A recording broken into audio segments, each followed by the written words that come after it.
Unfortunately, WWE had to let go of another name.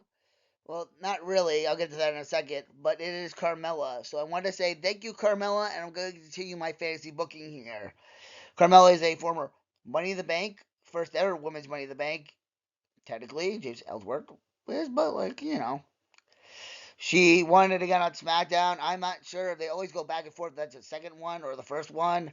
Anyway, she's a former SmackDown Women's Champion, and she's a former Tag Team Champion with Zelina Vega. She was part of the Welcome Committee with Natalia, James Ellsworth, and Tamina, all third generation stars outside of James Ellsworth. And what was the other? She was Queen Zelina. Excuse me. She was with Queen Zelina, and I don't know why they didn't do some kind of royalty thing. Like we are the Carmella is technically from Staten Island, kayfabe wise, so like New York royalty because of the Princess of Staten Island and the Queen Zelina gimmick, and she was last seen with Chelsea Green and a short-lived tag team. Just summarizing things up, of course, we love that she met Corey Graves and had her child with him in the WWE, but I guess I'm gonna just talk some fantasy booking. And yes, actually, let's talk about Corey Graves really quick. So, Corey Graves had this, we don't know. Michael Cole seems to think he was trying to get a story over. He might have some frustrations. I wouldn't be surprised to see him go with Carmella. By the way, Carmella was not fired. She was her contract expired, and they decided not to renew it. It's different because Sonya Deville, I believe, had 90 days left on her contract. But I'm not going to get into that. Um, I can see Corey Graves leaving with her. I can also see them not. But let's talk about some Corey Graves matches with her. I mean, you always do this, The Miz and Maurice, but they also set it up in the. Oh wait, that was your character. Okay, your character attacked Corey Graves backstage in the My Rise mode for 2020. Full, no, three. It's three, and I guess I just thought of that. Why don't we do Maurice and Maurice and Miz versus Carmella and Corey. Another mixed one I had was Montez and Bianca, Becky and Seth. I feel like I'm missing one. That one, no. I think I'm good on the mixed tags. Like, I just thought Corey Graves would be easy for Corey Graves to come back. I know what I want to talk about now. I know which one I'm missing. Okay. I think there was another one. I know this is a very far stretched story, but I'm going to tell you. Because I actually think this is kind of fun the way I did it. So, in this storyline, we're going to keep Electra Lopez hired because I can't do the storyline without her. So, Carmella's in a match with her. Legato screws her over. So I had an idea that she's talking to Corey backstage, and she's like, "I need help." And Corey says, "I got the person for you." So Santos and Electra in the ring. Carmella comes out. Corey announces his brother, Sam Adonis, to be the tag team partner of Carmella. They fail to beat them. Carmella says she's going to do it her way. She gets her father.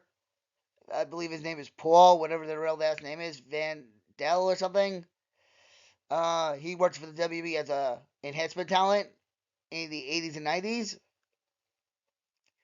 They fail. And then they're convinced Corey knows that he can't beat them, so they do an 8-man tag, 8-person tag. The father and brother defeat Los Garza, Angel, and Herberto, or Berto, but I'm not saying that. And I thought that was a fun way. And then get to the 8-man tag, and since Carmella's team is not staying around, I had them lose with Corey getting pinned, or her father getting pinned, rather. I thought that was a fun story I thought of for Carmella. Um, I also saw Carmella as like a mentor role to one of the younger talents. And like she takes him under her wing and she does like this heel gimmick where she's trying to teach this person. And there is one tag team that I'm kind of surprised we didn't ever get because Bay Mella is a thing, or at least Bailey and Carmella coined that phrase in NXT, and I'm like, we should really have a Baymella run. I'm surprised that we didn't get that for especially when the tag team titles were around. They never try to put those two together. I probably have booked more Carmella things that, but those are the main ones I really wanted to touch on. I'm trying to think. Yeah, that's Bailey again in a different variety. That's the mentor role. Yeah, I think I'm good talking about Carmella. She had a very good career. It's the same thing with Sonya Deville, I'll have to admit. It's unfortunate that there are tag team titles now. Uh, excuse me, tag team titles. Mid card titles now. Uh, because she would definitely be somebody I would put a mid card title on. Uh, but unfortunately, that's not going to be the case. And I want to say thank you, Carmella, because you did represent. If you know what that means, you know what that means. And I always, I always really liked Carmella as a wrestler. I and she's a mid carder, but I could have seen her main event potential. Yeah, it's a shame she only had one world title run.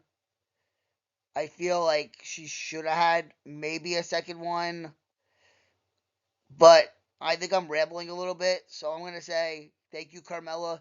Go be a great mom if that's what you want to do. If you want to step away from the ring and be a mom, whatever's gonna make you happy. But thank you for the memories, and thank you for your wrestling career, Carmella. You are Fabulous. And this is where I would normally say stay nice for disability rights, but I gotta end with Fabulous.